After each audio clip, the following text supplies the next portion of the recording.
Have you ever questioned why this woman came into your life as your spouse? Was it mere chance or something deeper, guided by a higher hand? Maybe your companion is not just someone to share life with, but also your karmic debt and your heavenly grace. In the teachings of Paramahansa Yogananda, no relationship is random. Existence forms a network of forces, decisions, and celestial direction. Every meeting, every bond, every love carries a purpose beyond immediate understanding. Your companion is not here merely to provide happiness or split a roof. She is here to stimulate something in your essence, to trigger the karmic mechanisms of your history, to support you in evolution through pleasures and challenges. She constitutes your image, your trial, and your backing. And sometimes she is the graceful hand sent by God to support you when you cannot stand alone. This message is about learning to see your partner with the eyes of the soul, to understand why love can be difficult yet profoundly sacred, and to discover how, through her, life shapes your inner evolution. If you've ever experienced that your marriage surpasses emotional linkage, that it bears instruction and veiled enigmas, then venture with us along this divine trail. In this life, and in all previous ones, every thought, word, and action leaves an impression on your soul. This constitutes the norm of karma. It doesn't mean penalty or reward, but equilibrium, divine equity, acting in silence. According to Yogananda, no soul enters your life by accident. Every relationship is magnetized according to the energy you specifically manifested. Your spouse is not near you by chance. She constitutes a soul whose root met yours in the past. Perhaps you treasured each other, perhaps you damaged one another, or perhaps she was delivered to complete something unresolved. She has come again. So these karmic seeds may bloom into expansion, restoration, and evolution. Some spirits move quickly through our existence, but a partner is connected to us profoundly, vibrationally and spiritually. She reflects your strengths and weaknesses. It's via this looking glass that karma exposes its objective. Bonds are holy educational environments for the essence. Those most intimate with us are commonly the ones with whom we maintain the strongest karmic ties. Your spouse is part of your soul's voyage back to the Creator, supporting you in fulfilling the unseen screenplay of your past behaviors. This consciousness is the initial move toward a love that is intelligent and freeing. In the blessed practices of India, the feminine is worshipped as Shakti, the creative energy of existence. Yogananda reminded us that a woman, especially as a wife, is not just a companion, but a living expression of grace. When she comes into your existence through matrimony, she carries both karmic linkage and sacred possibility. If a husband perceives her only through the scope of dependency or yearning, he forfeits a wonderful possibility. But if he regards her with enlightenment, as an instrument of the Divine Mother, her existence becomes consecrated. She nourishes not only your body and emotions, but also your spirit. In her expression, you encounter calm. In her force, you encounter boldness. Even in her complaints or challenges, you find hidden teachings that help you grow. Yogananda stated, "When you learn to perceive the spirit in your companion, you start to love with divine vision." Your wife is not simply fulfilling worldly duties. Consciously or unconsciously, she helps you walk your path. She polishes your coarse aspects, moderates your arrogance, and frequently offers more than she gets. When she loves unconditionally, She becomes a vessel of divine benevolence. This grace is not always sweet. At times it is sharp, at times silent, but it is always sacred. See her as more than a name or role. She is a portion of the sacred, showing temporarily as your partner, sent by God to uplift your soul. When you regard her this way, your residence becomes a holy place, and your marriage a road to emancipation. Commonly in wedlock, we await only pleasure, convenience, and partnership.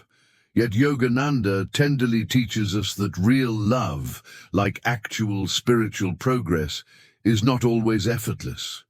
Your partner is here not simply to grant satisfaction, but to arouse you through the hidden might of karma. Karma does not always arrive as pain, nor is it always easy to recognize. Sometimes it displays as emotional clashes, repetitive motifs, mixed signals, or the strain of two souls learning to merge as one. Your partner, purposefully or not, may arouse states, indignation, ego, jealousy, apprehension, not because she is erroneous, but because your spirit is prepared to face and rise above them. This is the way karma educates. Yogananda proclaimed, "Every hardship is an assessment to solidify your soul. When your woman confronts you, she is not assaulting you. She is showing something within you that is set to evolve. Your forbearance develops when tried, your conceit softens when subdued, your caring deepens when it survives the turbulence." Rather than questioning, "Why does she act this way?" inquire, "What lesson is this providing me?" Your wedlock is not simply intimate, it is holy. Through your wife, life offers lessons wrapped in daily conversations, emotional reactions and silent moments. Fight them and they return, absorb them and they disappear. This is the holy ballet of karma developing in the secure closeness of your dwelling. When you begin to see this, you no longer view conflicts as problems, but as portals. Your companion becomes not only your ally, but your mentor in camouflage. Marriage is not merely a social agreement. It is not just about dividing a residence, growing a household, or completing obligations. In its most intense significance, union is a spiritual discipline, a holy conditioning the Creator installs in your existence for the advancement of your soul. Yogananda regularly proclaimed that real spiritual growth doesn't happen exclusively in chambers or sanctuaries. It develops in the still moments of regular existence, especially within the closeness of partnership. When two beings bond, their energies initiate fusing. Their behaviors, emotions, and notions affect one another significantly. This closeness, though beautiful, brings immense opportunity for growth. Through marriage, you are constantly invited to practice selflessness, forgiveness, patience, and compassion, the pillars of spiritual life. Yogananda stated, "Spiritual growth is examined in behavior, and matrimony provides you this examination daily. It is not about obtaining faultlessness, but about creating recognition.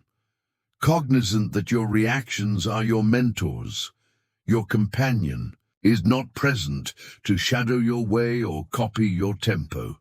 She walks her own journey beside you.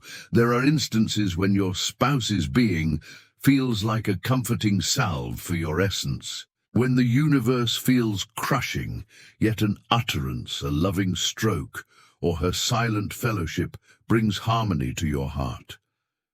These are not small gestures, they are glimpses of grace. Mercy often conceals itself in basic ways. In food she makes, without grumbling, in the worry in her gaze, in the petition she murmurs when you're unaware. Yogananda educated, acknowledge the Creator in those who help you in little and steady ways. Your spouse may have been delivered not merely to stabilize your karma, but to raise your essence. If she walks with devotion, kindness, and a forgiving heart, she is truly a blessing born of your own spiritual merit. In her existence, you obtain both a reflection and a present. She is grace walking silently by your side in human form. Now that you have commenced observing your spouse through the perspective of karma and benevolence, how should you sincerely regard her? The reply is basic, but transforming. Observe beyond the appearance.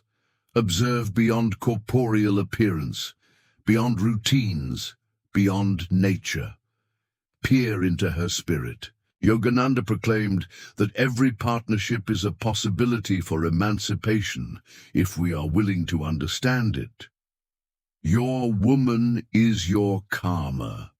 She bears reverberations of your history, the pleasures and incomplete teachings that drew your spirits together. But she is also your grace, because through her you are given the chance to rise above old patterns and become your highest self. When you move from "what do I acquire from this partnership" to "what is life endeavoring to educate me through this partnership," a significant transformation starts. You finish condemning, you finish managing. Instead, you begin to love consciously, with awareness, with reverence. As Yogananda said, "In every soul see the divine, in every trial see the hand of God." When you start to perceive your woman this way, not just as a companion, but as a holy presence in your existence, you find that love, when experienced with insight, becomes freedom. And that wedlock, when practiced with mindfulness, becomes an entrance to the Creator. Cherished being, if you have followed this far, it suggests something in this lesson stirred your heart. Perhaps you have begun to see your wife or partner, or even past relationships, in a new light. What once seemed like conflict or confusion may now appear as divine orchestration guiding your inner growth. As Paramahansa Yogananda wonderfully instructed, genuine love is not of the flesh but of the spirit. It is located in perception, in unselfish contribution, and in advancing together toward the brilliance of the Creator. Until that time, stay loving, remain attentive, and follow the path with an open heart.